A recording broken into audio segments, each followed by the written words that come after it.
Be sober, be alert and watchful. Your enemy, your adversary, the devil, is prowling around like a roaring lion, looking for someone to devour. These are the words of First Peter chapter 5 verse 8 in connection to today's gospel.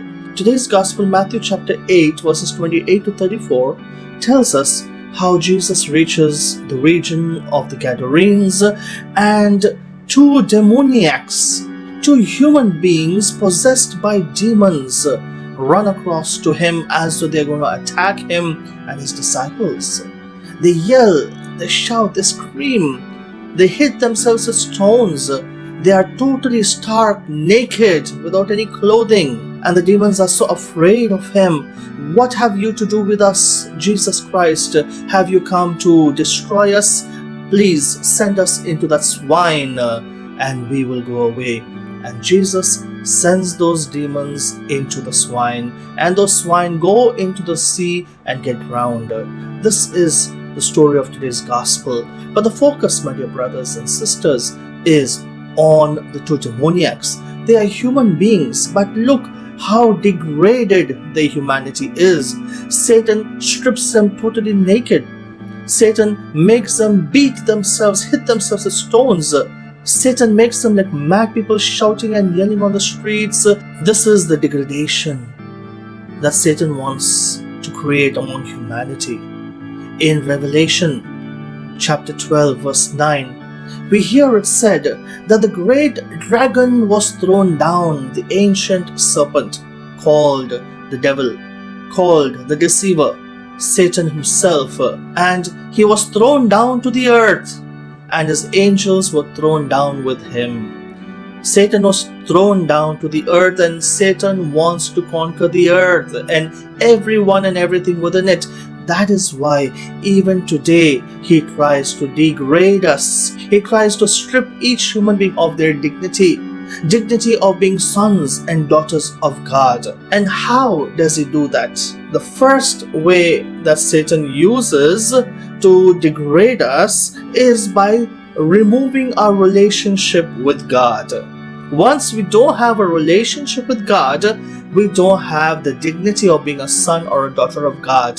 He keeps us busy from morning to night. From the time we open our eyes to the time we close our eyes in the night, we are caught up in being so busy with so many things, whether it is at work, whether it is at home, whether it's children, whether it's cooking, whether it's eating, whether going to restaurants, whether going shopping, whether listening to music, watching television, or whether you're sitting down with your phone the whole day.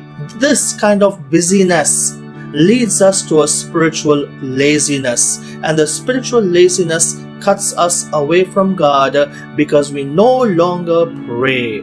God bless those souls who really take time to pray. God bless those hearts who read the Bible. God bless those minds who constantly think about the Lord. There are many in the world out there who are thirsting for God. As the deer yearns for running streams, my soul longs for you, my God.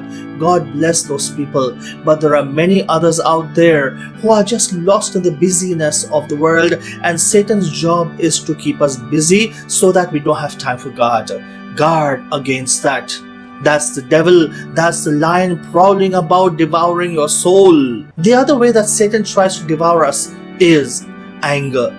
Useless anger. For nothing he wants us to get angry. For simple little things we get irritated. Who is causing all that uneasiness within us? For the least bit of things to get tensed, to get worried, to get obnoxious in our words and in our behavior? Who? Satan. He is devouring you when you get angry. You're possessed with anger. You're possessed with laziness. These are the demons of our times. You're possessed with busyness. Guard yourself against these, lest we become lukewarm in our faith, in our relationship with God. Satan wants to take hold of you, wants to devour you. Resist him solid in your faith. If your faith is strong and powerful, if your prayer life and spiritual life is strong and powerful, you will be able to see the way Satan comes into your life, and you will be able to kick him out. You'll be able to throw him out and say to him, as Jesus said on the mountain, "Get thee behind me, Satan." In 2 Corinthians chapter 11 verses 14 to 15, St. Paul is telling us something very interesting. Even Satan disguises himself as an angel of light. Can you imagine? Satan disguises himself as an angel of light, and it is no surprise that his servants and all those who follow him disguise themselves as servants of holiness and righteousness. He wants you to live under the disguise of false goodness, so that you can always consider yourself the better guy, the holier guy, the more important guy, as though you are without fault. Satan acts as an angel of light. You be who you are. Lord, I am a sinner. Beat your breast and say to the Lord, Lord, I am a sinner. Have mercy on me. There are people who are better than us. Look at them for what they are and honor them. Respect them. Appreciate the goodness in others.